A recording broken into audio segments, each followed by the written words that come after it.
Okay,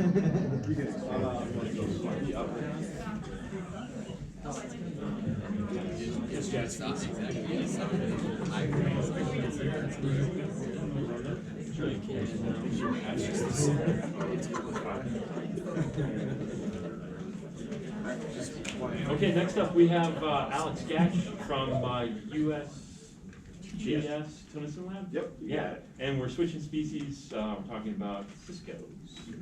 Thank you very much. Thanks everybody for joining me for my talk here. My name is Alex Gatch. I'm a research biologist at USGS at Tunison. I'm usually yabbering about acoustic telemetry, but today I'm going to yabber about a survival of Cisco eggs. So I'd like to thank real quick the collaborators on this, Mark Chalpnicki, Greg Mackey, Megan Lambie, and Brian Whittle, who are all USGS employees as well. So we'll start off with just a general background to catch everybody up on Cisco, because this is a species that not a lot of people study, but it is a pelagic planktivore. It's native to the Great Lakes. This would have been the native forage for species like lake trout, which is another species that we study at USGS. They were really important for commercial fisheries. They're actually the highest abundance catches for commercial fisheries out of any of the species.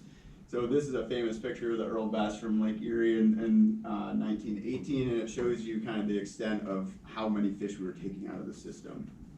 So you shouldn't be surprised after seeing a picture like that. We've had significant population declines over the last century and even before that as well, and that's been attributed to invasive species introductions, environmental changes, both climatic and also through habitat changes like spawning habitats, and then of course overfishing.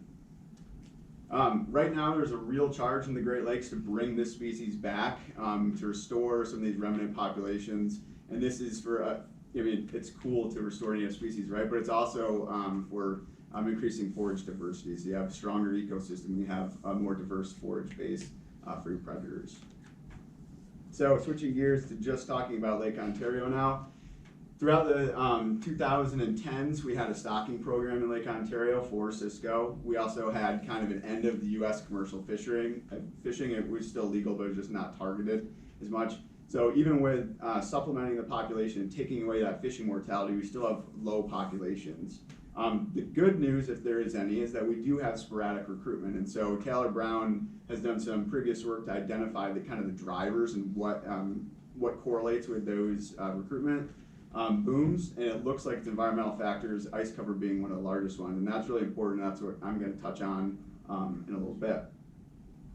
So what the heck's going on here, right? We've tried to increase the stock. We've stopped the fishing mortality for the most part. We don't get any reproduction that's consistent. So what I spend my time thinking about is how environmental conditions specifically at spawning sites may be limiting Cisco production. This seems to be a problem across all lithophils in the Great Lakes, so fish that spawn on rocky substrates, and Cisco seem to be playing into this as well. So short background on how Cisco reproduce. They spawn near shore rocky areas, so imagine shoals, reefs, anywhere from as shallow as like 1 meter. It's generally 2 meters to 8 meters, but it's really shallow water, and that's at the end of November and the first week of December.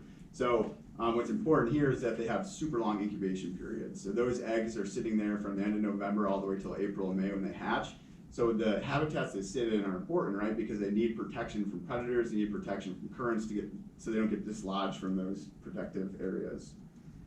And here's unfortunate news number 2 is that we have drastic changes in spawning habitat. Who would have known? Brian Whittle likes to say we have a lack of cracks.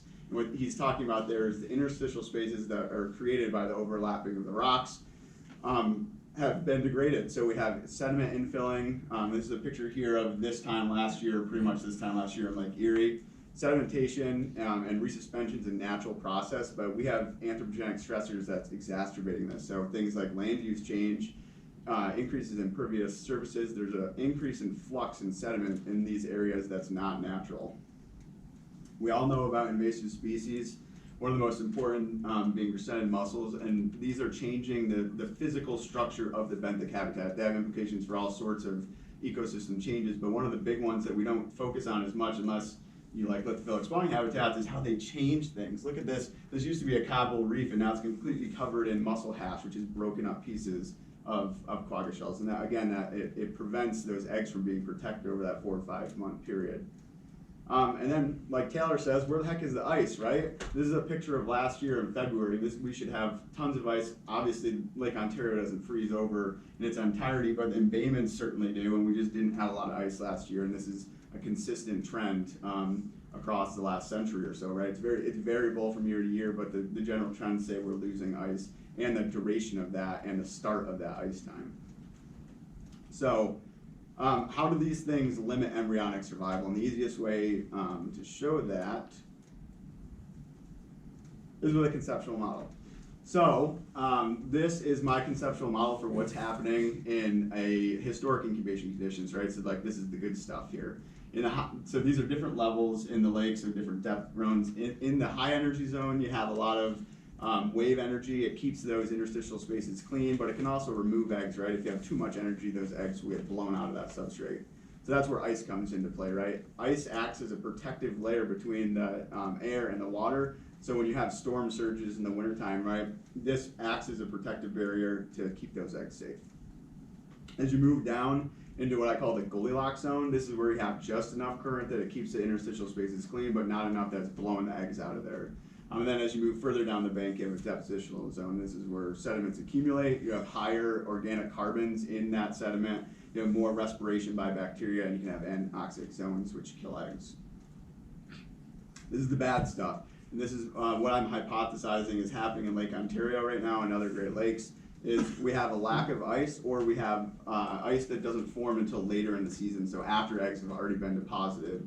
Where previous in historic accounts, you would have had ice at the time of spawning. So without that ice, high energy zones, right, those eggs are being removed. They can actually just be ruptured too. They don't have to be removed to a different sediment type.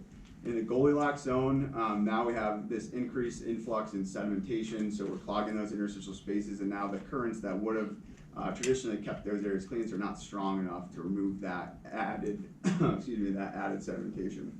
And depositional zone hasn't really changed other than we have more organics there, so you might have more anoxia. So that was a lot of mechanisms there, but which ones are the most limiting, and really which ones am I just going to focus on today?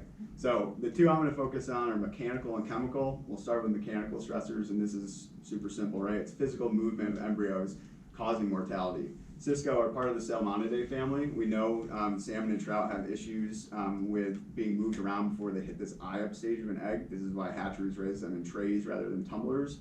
That's the traditional way to raise these fish.